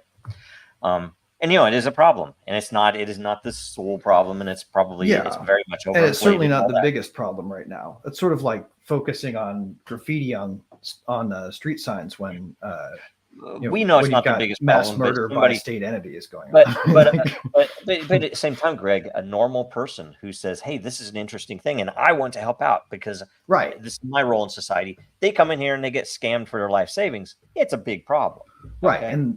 And now here's the thing. Here's the thing. It's already solvable. We did this. Yeah, it is. 2016. All you have to do. My point is simply that the lure that they use with that wedge issue is to get us to talk about it instead of the good things, the reasons why. I would agree with you, Greg. If getting us to talk about it would have involved actually fucking doing the obvious solution. He's like, you have cypherpunks who are not, as the head of their project, saying, if I announce something, guess what? I'm going to sign it with this fucking public key or this address. That's all it takes. You don't even have to have a system to do that. You already have all the tools. But why the fuck aren't they doing it? Are they just lazy? Right. Are they just stupid? Are they not really cypherpunks? Well, people need to be insisting too, though, that the services they use facilitate that information being spread too once it's there. Right? If there were an infrastructure for sharing that, shouldn't that have been something that crypto should have built instead of all? Well, yeah, someone needs to build this. It's a good idea. Well, I mean, Dragon Chain has done it. We still retain that. We've saved nobody. Even in 2016, when it was still open source, we had tons of people come into Slack and post like, "Hey, under my name with my avatar, hey, we're selling these tokens." Everywhere else that worked. Everywhere else they'd make 75 to 200 grand every time they did it. Right. Right. On Dragon Chain, but if I owned a bot army and the free license to use it, I would be telling people things in crypto, pretending to be other crypto people, that gets them arguing amongst themselves about things that they're wrong with the ecosystem. Like that would be my strategy if I wanted to make sure that people I don't know. making their best argument. I think talking about the problems in our industry is probably needed because but it shouldn't overshadow the benefits it can provide society. What benefits? What benefits have been provided to society by everything going on in self-custody of wealth? Self-custody of wealth. Okay. The ability to resist any forcible taking of it. Okay, except Greg, you say self-custody wealth. I agree totally. That is probably one of the most amazing, obvious, it's under attack right now. It's what? It's under attack right now. As our privacy legally, but but legally doesn't matter. This is people. Lawfare, I could do this anonymously, right? I don't, by the way. Anybody listening to me? But the fact is, everything in our industry is geared away from self-custody. Right, but my point is the way you fight against the lawfare. Celsius, you look at what happened with FTX. That's all a failure of the entire core principle. The way you fight against lawfare, though, is to change public opinion. And to change public opinion, we got to start talking about why they need us, not why they ought to be fearful of us. Well, but that's the thing, though. If you're chasing the numbers and everybody's making all the money by going to FTX and staking stuff and churning new money, and Celsius saying, we want you to put your stuff in this under our custodianship so they could control it, right? So they could essentially steal it. And so you're like looking everything that's happened in crypto, even as a crypto insider, I would say was bullshit. That all these big guys and everybody tied to it were chasing a number so much. It's like it's adoption. FT. But that wasn't crypto. Sam Bankman-Fried is a genius. I can't tell you how many That wasn't times crypto. I That was derivatives. politely behind the scenes would ask people who either had met him, knew people there, who people who were trying to get us involved with FTX as Dragon Chain back in the day. I'm like, well, I was always kind of weirded out that he kind of came out of nowhere. Who is this dude? I don't see him as a genius. He was and I don't care about made. Right. He was a sacrificial animal. Everyone would tell me. They were apologists. They'd tell me, oh, he's a genius. He's a genius who made a bunch of money with arbitrage. Celsius, I think, was a different thing. A hapless dipshit that they Celsius was like it was to fight the banks. And it's like Crypto.com has done the same thing, but they've come out on top. Celsius was like, hey, you're average Joe, you're chasing that low number, with your CDs and whatnot. Same concept, same stuff, but bigger numbers. I think it was like with FTX, complete scam. Celsius, when you say they were wanting to steal it, I think that's a little more on the no. I don't think it was quite that bad. I think FTX was evil from the start. Fine. I don't know. They were never crypto. They're we should not own money. I think Celsius was more of the bad idea of, hey, we're going to do things the way the legacy people have done it. It's the same bullshit. We're doing the same bullshit, but better. But you look what they did, though. You look at what they did. They pulled money out of that. They told people they wanted to put. I interviewed him. He said we want people to put money in this custodianship, and so they set it up to do that. They were printing money over here and churning it this way so they could pretend like it was really there. It's the same thing that real banks do. Right, it's derivatives. They were trading derivatives. It was shadow banking. Bullshit. It's all it was. And to me, that's what FTX was too. Well, no, to me, that's to claim that FTX was somehow a crypto company, and that the problem here is with crypto. You have to go back and look at the housing crisis and wonder why we didn't get tougher building codes on houses after the home builders clearly fucked up. The problem is you're talking. You already said if you want to change legislation, we have to change it. Right. The problem was it was seen as crypto because so many crypto that doesn't mean we bought should into it. Let the point stand. Repetition may trick people into thinking they're looking at truth, but that doesn't mean we should let that tactic just go. Right? If we want the narrative to be one, we have to shift it to our own initiative. We have to be saying the positive thing. We need to be. They have to be a little more cognizant. You're explaining and losing in politics. We need to be a little more cognizant when something and a little more courageous and honorable when something is bullshit to call it out as bullshit. Right. We should address it and hit it right back to the positive narrative, just like the establishment does. Just like I could say, if you look at who's the CEO of the exchange with the squid or the I'm totally Kraken. Kraken, thank you. They specifically call out, it's like, don't leave your crypto on the exchange. That is beautiful, right? That's the right way to be.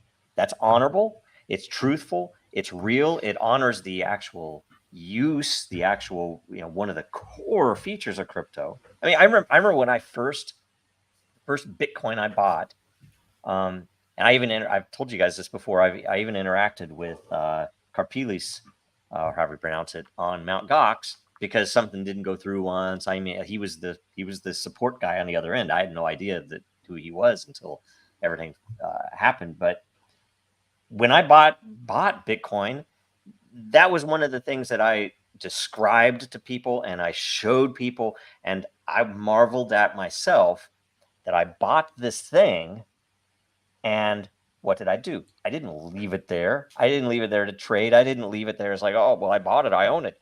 I brought it back to my own freaking little laptop. And I'm like, it's amazing because I control it here. And it blew my mind that you had literally the president of the Bitcoin Foundation having lost hundreds of thousands of dollars worth of Bitcoin on the Mt. Gox exchange. It's like, how the fuck is this guy the president of the Bitcoin Foundation? He's leaving shit on the exchange.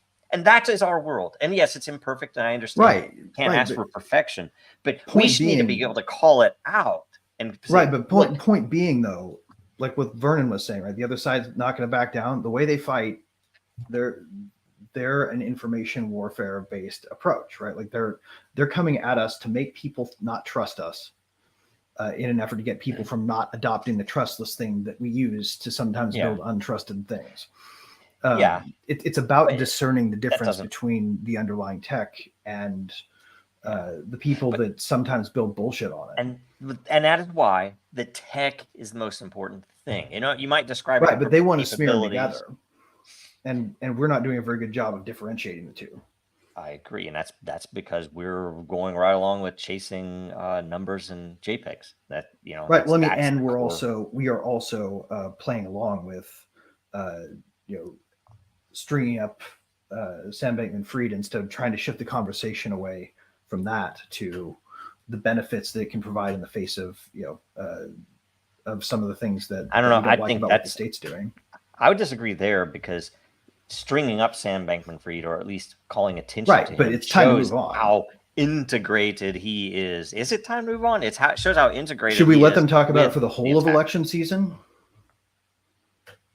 Yeah, Right, like it's like if it's applicable, I would say yeah. I think If we should. they're going to let him off because I think we should try to make them answer back against the positives too. That way, people hear them. What's that? Like if people don't answer back against the positives, if they're not forced to answer back against the positives as they're campaigning, no one will ever hear anything good about crypto during the whole election. I don't think that even matters. I mean, people don't trust what they're being told by the government. I mean, that's But the our way best- we fight lawfare, right, is to fight back. We need someone like Tybee or Greenwald talking about us. Greenwald already does, right? I mean, he's Well, he doesn't. posted multiple things about Freed. Right, but So, they've maintained he's a shown corruption, point, and the point fact of that view of ambivalence towards crypto. yeah, but that's a really fine believe that. point, and that's a fine point from an insider that's saying, well, actually, it's not crypto, and it's like nobody's going to give a shit because a typical Well, I mean, they won't give a person shit out if they're going there to try to make them. isn't going to know the difference anyway. We need to point out that these corrupt people have done these things, and by the way, that wasn't really crypto. That was just junior banking bullshit that happened to involve crypto tokens. Right, and then which, maybe we pivot to talking about the problem with junior banking bullshit that crypto solves. Right? True, that's true. I totally agree there. But it's just I don't know. The whole thing though is that if we're doing what crypto is capable of, none of those legalisms should matter, right? Right. Because that's the whole point of it. It's like, no, I control this. This is mine. You can't get it, right? You can put a gun to my head, and if I remember a phrase or Right, something. and as maybe it you can stands, get I think the people that are attacking it most overtly lawfare-wise, like the Liz Warren Army thing, that's a purely cynical demographic ploy. We shift the numbers on that. Positions that are overtly anti-crypto become untenable. Yeah, and I'll tell you the reality of the matter is me as an insider. I've been in Bitcoin since 2010, right? I did not treat it as an investment because I'm not a banker, right? I treat it like an engineer. I did well off on a few different things, awesome, but I'm almost entirely, I mean, except for scraps here and there, divested from all of crypto. I don't trust what I'm seeing. It is too integrated into Wall Street. I think and I do expect a collapse. When people DM me, it's like, what should I buy, Joe? And I'm like, well, I mean, if I were you, if you have a family, make sure you have dried food. Make sure you have a garden. Yeah, make sure you have bullets. Make sure you have some form of precious metal. Then maybe start buying some Bitcoin. Maybe, I don't know. I think Bitcoin's going to fall right along with everything else because it's going to be easier to get out of than everything else. Because it's you can do it directly and in multiple places in and outside the U.S. I think it'll gonna still be get on, emptied. and it will still retain some value. It's not Maybe, going straight yeah. to zero. It totally well, and this is without even hitting the craziest side of the things, which if and when Bitcoin in particular gets important enough, you know, because I was always wondering right before the Ukrainian conflict, you know, we're pretty certain that, you know, Putin bought a lot of gold. And I say Putin, I say the Russians, a lot of those countries bought a lot of gold knowing what shit was coming. And, you know, I think we're trying to take some of the frozen assets and give them to Ukraine and all that shit, right? So they did that. I had often wondered, why didn't they just go straight into Bitcoin and say, screw you guys, here's something that already exists. We're just and the reason is the security, the possibilities.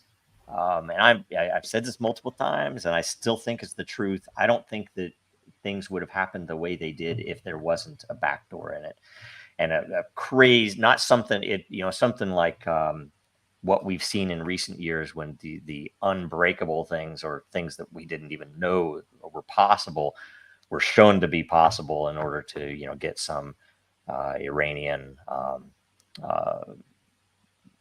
issue to end or something else, you know. So the deep stuff, I think that exists within Bitcoin. Is like the way some of the crypto is. It's not knowable until it happens, and hopefully it doesn't happen. But I don't think it will happen unless you have a nation state level reserves in Bitcoin, at which point they could kill a nation state with it. I think that's why it's there. But it's an unprovable point of risk, but I think the risk in front of us facing people with the dollar right now is at the very least much greater. And you know, there's always been a risk with physical things that you can hold of confiscation. Yeah.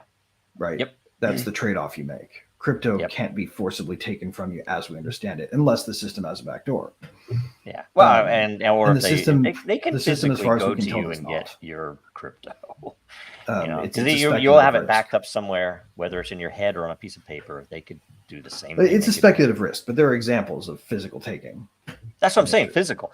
The same risks you have with holding gold, 99% of people in the world are going to have with owning crypto, because they're going to have their 12 or 24 words in a safe somewhere, or in their head, or in some other way, and they can come physically and grab that just as well as they could. Well, I mean, unless you're particularly smart about how you keep them. Yeah, how many people do you hold it all in your brain wallet? Because I don't hold it in my brain. Brain wallets are actually dangerous. I know it. I know. I have a system that I can't really tell all that much about. Yeah, but if I came to you, they won't be decodable. If I came to you and I put a gun to your head or to, you know, the head of someone you dearly loved, I'm gonna get your crypto, and you hide some of it. That's just all good. We're down on principle. Okay. Well, I don't know. Somebody put a gun to somebody I loved head, and they all. Like you could have principle for yourself, but not like your kids. Yeah, you can kill me. You know, there are. I tell you what, facetious, but they're going to crucify me in the end, and they're not even going to crucify me because I'm a threat to the dollar. Because I'm not. I'm a threat to other things. You're a threat to the broader notion of applications in space. They would prefer this technology not disintermediate other sectors besides finance. Yep. And it's going to happen, even if I have to move the freaking company out of this godforsaken, lawless zone in the world. The beast. By the way, I say current events, and we're like a quarter hour left. Current events. The craziest thing is I want to see if you guys think this, but my political thoughts in the past decade, let alone 20 years, have moved so radically. Even the past couple of years, where I even understand capitalism and communism is false. It's not even real. It's all fake. And I'm just kind of blown away that, you know, now, you know, I didn't expect to have to draw back on more of the metaphysical or philosophical things when I'm talking about, you know, running a business. But yeah, essentially I'm attacked. But I'm going to tell you, you guys are going to think I'm crazy because, you know, I used to be like, look, whether or not you're a Christian, Christ generally says very good things. And it's very interesting. If you look at it even philosophically, some of the things he says are profound and worth watching, just like if you're reading Seneca, or just like if you're reading, Aurelius, or some other philosopher from ancient times. They're super interesting things and worthwhile in your life to know. I never thought that I would be posting on Twitter freaking exorcism prayers, right? But I feel like I have to do that. I have to, when I close my gate in the night, I was like, I have to say a prayer. It's like, protect me from evil. Whoever the hell's listening to me, protect me from evil, because I know that fuckers are after me. It's horrible. Anyway, so I'm crazy now, but crypto's led me there, and or the U.S. government. We talk about communism and capitalism. I think it's interesting the hypocrisy that we have as capitalists, because everyone says communism doesn't work. Communism doesn't work. Communism is the most beautiful, nice, loving idea of a government that there is. It just doesn't work. But it's really not, though, right? Like, It is, it's a way though, of dude. saying, like, It's you're basically- obligated to be. It's the enslavement of man to man. No, because you're entering into it. It's a commune, and like old hippie artists still live that way. They all paint their stuff and they sell it in their little store Right. side of the road. But it And only works if everybody nobody has has a to carry wonderful anybody life. else. Everybody has a wonderful life. Everything is beautiful and loving. And then when you look at the ills of capitalism, I wish this generation, everyone's like, capitalism bad, capitalism. I'm like, well, that's not capitalism. And like, well, That's that's the same thing they say about communism. That's why I Yeah, say it's it's the same not. thing. That's neither what I one said, of it's them. Capitalism is the right word. It's really more free markets. Yeah, that's and you do need to, because capitalism is not capitalism. It's crony capitalism. It died a long time ago. Trump did one of the most socialist, communist things that ever was done.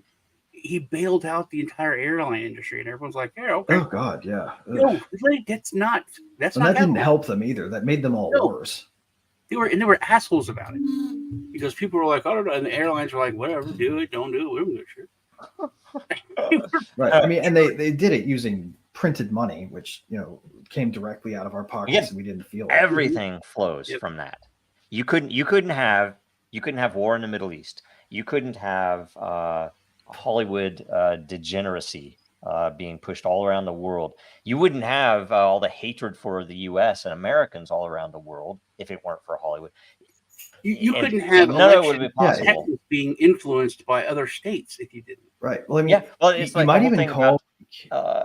the CIA having people, it's like, oh, we have teachers on our staff. We have, they essentially saying there's spooks everywhere. It's like, no shit, you have unlimited money. Of course there's spooks everywhere. Like all of the media is covered by you. It's like you guys created ISIS, and or you and other people created it's like all that shit's fake. They have to have terror. We have to keep these people afraid so that we can keep pushing this bullshit on them. You can't do that if you don't have unlimited money. And guess what? You look at what's happening right now in Gaza, and it's like, man, I'm kind of blown away, but so many people are calling out the bullshit. And, there's nothing about anti-Semitism or anything else. It's like the state of Israel is doing some nasty shit right now. I And think I'll it's say weird how that people aren't using those words anymore. They're literally using the word Zionist. Yeah. To where that was like another. You didn't Well, say Congress passed a law that anti-Zionism is anti-Semitism, Yeah. right? That's not a law, Right. Whatever the hell they call that. it. Yeah, and there was like some comedians that like Well, it was Zion the whole was setup sexy. for the Harvard thing. It's very odd. Right. Very odd. They needed Yep. it in order to get Yeah. to stand on that in the hearing. Props to And IM Massachusetts. for bringing up Sealand. That's Yeah, old. Sealand. I do love Sealand. Yeah, I wish that were a big. Sealand needs. By the way, if I were a Native American citizen or resident or whatever else, I would be pushing the elders to get nuclear technology. And, because I imagine it's like, in the very least, it'd be a super interesting sci-fi plot to have. To have a new nuclear power developing inside. I feel the like it could state, slide holy into shit. kitsch and sort of like be very gauche very quickly. Yeah, and It'd be more pretty so, funny. really, if they don't have the authority they should, because all that land was taken from them, and it's like, oh, here's some other land. It's desert. It's like, oh wait, that desert has oil under. Oh, here's some different land. In the very least, they should be able to create like a Kuala Lumpur, or some some region that you could operate without taxes, or at least I'm going to pay the taxes to them, and they're going to get rich. It's like, no, you can have casinos. You can have casinos. You can't do these other things. I'm like, come on, it's so ridiculous. That's a huge opportunity, I think, if they could have some independence movement where they essentially would be creating wealth. It's an interesting point. Amazing. When it comes to the way that crypto has been treated versus online gambling, which is totally permitted, right? Like you can go on streaming and watch like sports betting ads and fucking online casino ads and poker competition ads just blast you in the face. This is what they're doing, right? This is part of the propaganda campaign. Like they want people doing that instead. Oh yeah, right? Lottery. You look at the freaking lottery. Yeah, right. It's like who actually wins lotteries? I think if they're worried about people I don't losing their think money it's real. on bad investments, then why aren't they worried about people losing their money in an online casino? Yeah, yeah, and the whole thing, like Sean, they care about everyone's health. No, they don't. But we care about your teeth. So what they care about is who gets the money. You're gonna put fluoride in all your water for your teeth. Look up the video of the CEO of Pfizer with his neck in that one interview. You guys seen that, right? I would struggle to find it the amount of time we have. Is it gills? It like does this freaking weird. It's creepy. You would think that's not a human. There's something weird there. Whatever. I don't want to be crazy. Anyway, okay. We have less than 10 minutes remaining. We have to cut hard at the 2 hour or else we can't rebroadcast all that. Which, by the way, we do rebroadcast across to make sure people see it on Twitter's feed and all that. X, Twitter, whatever you want to call it. Good. Musk land. We need to figure out if Musk is controlled, by the way, because there's some things that interesting. I think Alex Jones is controlled, by the way. Anyway, what do you guys have for updates? He's a comedian from the 80s. So. Yeah, he is. That's him. I'm convinced. Maybe it is. Yeah, I'm convinced. I thought you were nuts until I actually went down the rabbit hole. I'm like, oh, yeah, that's him. Okay, that's him. What's his name? Bill Hicks. Bill Hicks. Yeah. Bill Hicks is Alex Jones.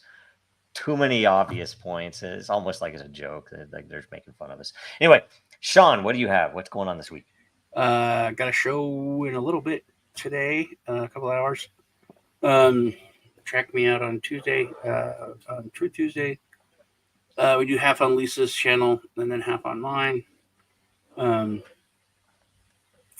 Yeah, it's usually pretty entertaining, pretty fun. Go subscribe to Sean's show and Lisa's show. There's good stuff. Really good stuff. Greg, what's that? Go ahead.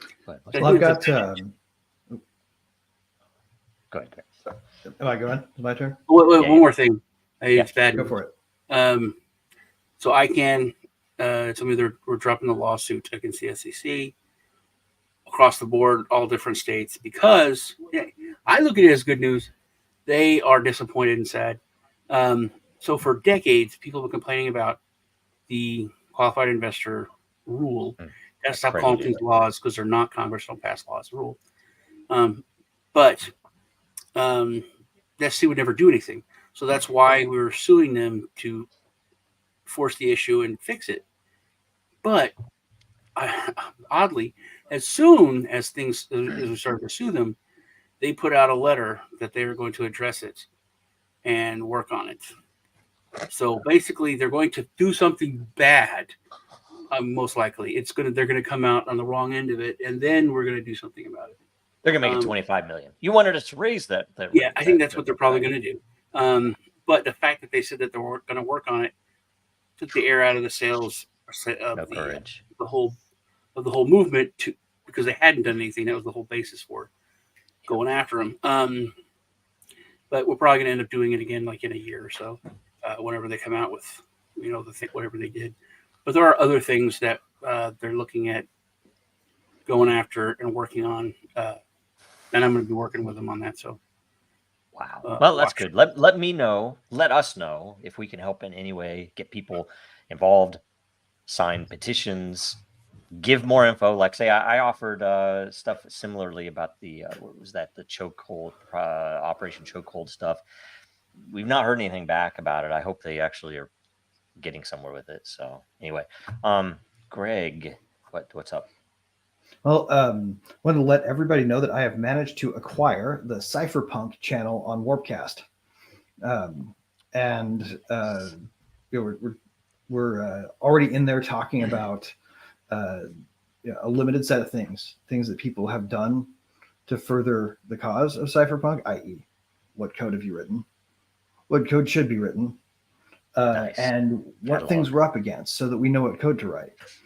And That's good. That's good. That is a thing that we have started doing. So come check us out on Warpcast. The channel is Cypherpunk. Excellent. That's awesome. That's awesome. For me, I would say the updates would be that I'm going to try.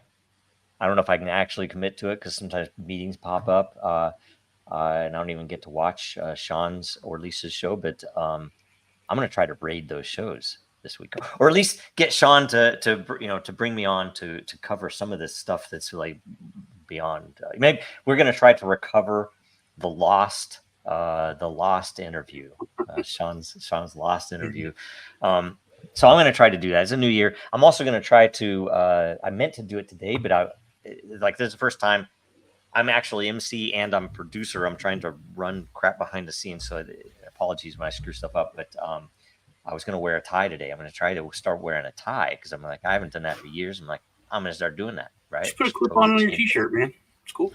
I could do that, but you wouldn't know if I did that. I'm joking. You could just wear a tie without a collar. No, I actually have this book that was written by these. I can't remember what they are. They're either physicists or they're molecular, or they actually analyze different tie knots. And I was like, it was interesting because I was never into topology or any of that. So I read this. What's your favorite tie knot? Years ago. Windsor, I think. I'm a double Windsor guy. But there are a couple of them that aren't even named. The two that are crazy. And like, so I'm going to start just wearing them randomly and see if you can guess them. All right, that's what I'll do. That'll be the game. All right. And otherwise, make sure you check us out next week. Make sure you do all the things and like, comment, subscribe, all the stuff you're supposed to do for the algorithms and all the BS. And thanks, guys. This is awesome. First show 2024. By the way, Year of the Dragon. We have to decide what that means. But the eclipse come in April 2024, and and I think the SEC stuff hopefully be taken care of this year. I have no idea. I'll probably end up crucified, just so you know, and we'll just take it as we can, and hopefully it'll be paid attention to by the world at large, and we won't just be. We're gonna show up in Spartacus it, man. Current. They're gonna have to go through us to get to you. Right on.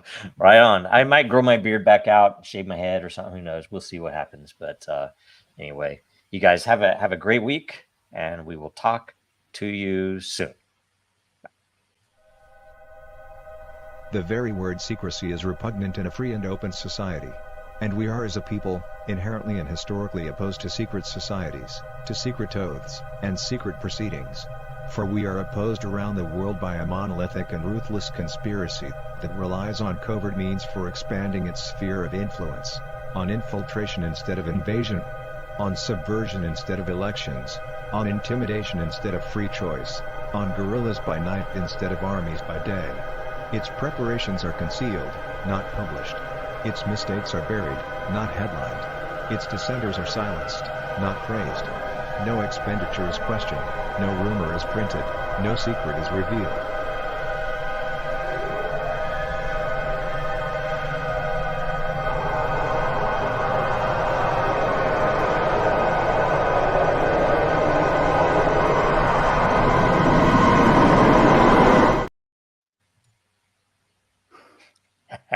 It's not muted either, so I'm going to start doing this every time. So if you guys ever want to say anything and pretend like you didn't mean to say it, this would be the time to do it, right?